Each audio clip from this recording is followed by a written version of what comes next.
আসসালামু আলাইকুম ওয়া রাহমাতুল্লাহি ওয়া বারাকাতুহু। সম্মানিত ভিউয়ার্স, আমি এখন এই মুহূর্তে আছি মালয়েশিয়া কুয়ালালামপুর থেকে। তো ভিডিওটা তৈরি করতেছি যে কারণে আমরা যারা বিদেশে আছি, বিদেশে প্রবাসীরা আমরা মালয়েশিয়া, সিঙ্গাপুর, কাতার, দুবাই বিভিন্ন দেশে আমরা থাকি। তো প্রবাসীরা এমন একটা সময় দেখা যায় যে তারা অনেক ক্ষেত্রে সবার কাছে বোঝা হয়ে যায়।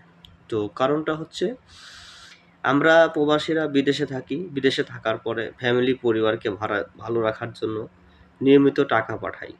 সেই টাকা দিয়ে আমাদের ফ্যামিলি পরিবার, মা-বাবা, আত্মীয়স্বজন সবাই ভালো থাকে। এমন পর্যায়ে দেখা যায় যে অনেকে আছে নিজের কাছে কোনো টাকা রাখে না। সবকিছু ফ্যামিলির কাছে দিয়ে যায়। এমন এক সময় দেখা যায় যে ১০ বছর পর যে যখন দেশে যায়, তখন তার ফ্যামিলির কাছে যখন টাকার কথা বলে, তখন ফ্যামিলিরা বলে যে, "এই টাকা দিয়া তো আমরা বিভিন্ন কাজ-কাম করে ফেলছি। তোমার কাছে তো তোমার যে টাকা পাঠাইছিলা, সে টাকা তো নেই, শেষ হয়ে গেছে।" তো এরকম বিভিন্ন সমস্যার মধ্যে পড়তে হয়। তো বিষয়টা হচ্ছে যে, আমার একটাই ভয়েস, যারা বিদেশে থাকেন, তারা ফ্যামিলি পরিবারকে ভালো রাখবেন, টাকা পাঠাবেন, ঠিক আছে। ভবিষ্যতে যেন আপনার দেশে চলে যাওয়ার পরে আপনার কিছু ব্যক্তিগত টাকা আপনি হয়তো অ্যাকাউন্ট করেন অথবা বিজনেস করেন বা দেশে যাইয়া কোনো কাজ করেন, সেই টাকাটা আপনি একাত্রিতভাবে আপনি নিজের জন্য কিছু টাকা জমায় রাখবেন।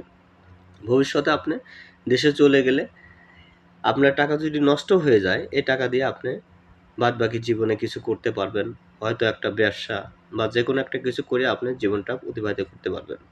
কারণ টাকা আপনি বিদেশে যতই উপার্জন করেন, মানুষের জীবনে চাহিদার কোনো শেষ নাই। টাকা দিয়ে কখনো মানুষকে আপনি বলাতে পারবেন না। সে ফ্যামিলি হোক, পরিবার হোক, মা-বাবা হোক, আত্মীয়স্বজন হোক। তো বিষয়টা হচ্ছে যে আপনারা অনেকেই ভুল করেন এরকম।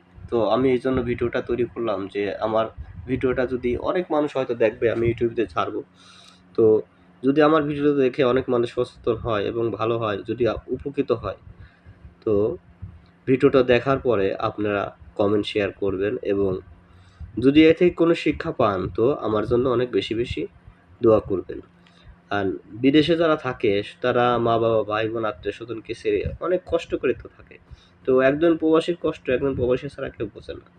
তো তাই দয়া করে আপনারা কখনো এই ভুলটা করবেন না। আর যারা এই ভুল আগে করছেন, নতুন করে যেন না হয় এই বিষয়ে দৃষ্টি রাখবেন।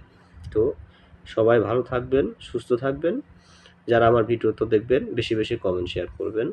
আসসালামু আলাইকুম ওয়া রাহমাতুল্লাহি ওয়া বারাকাতুহু।